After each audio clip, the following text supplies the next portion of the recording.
Makandiwa. This is our surest asset. We have a mother and mom with Emmanuel Makandiwa, a true shepherd who puts effort to look after the united family God has entrusted with. The greatest treasure in the world that could only come from God is you, a true reflection of Jesus Christ, tender and gentle-hearted, a philanthropist who has positively impacted so many lives and give hope for the future.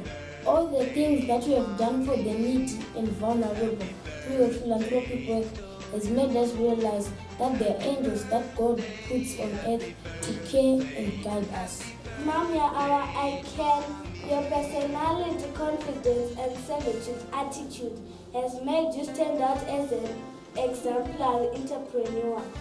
Your consistency in celebrating success reinforces boosts our self-esteem and motivates us to the next step towards achieving goals. Happy birthday!